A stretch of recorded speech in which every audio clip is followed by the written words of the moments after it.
Tin at sung kata sa punan lukain Ingay ko at soy mo'y ta Pinising faleng son niya Rem na lalkan tinon si Zonay shilo Rem lalpian ni Chuộc lên tin lom na thiên hoa ya chu chập lâu tê ta cần ta đi xóa em đó nè Ria ria to lo kan lo na tu na ta Ne tu ro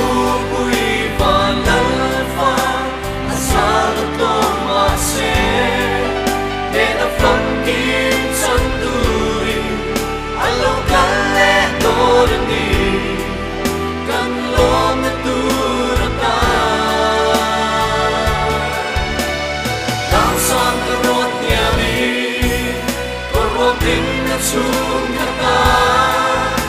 sa punan lukain Ingay ko at soy mo'y ta Inising faleng son niya Rep na lalkan tinon si Sig mi engle Sang dai phim te Siam tuan noi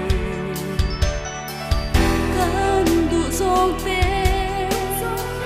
cần sân nila sẽ ôn mà sẽ thôi boya Ria ria to lo kan lo na tu ta Ne tu ro pui va la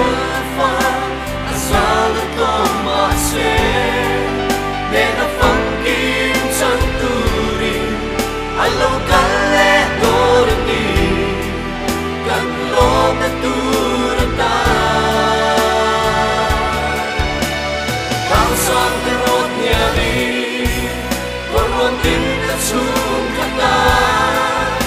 sa punan lukain Ingay ko at soy mo'y ta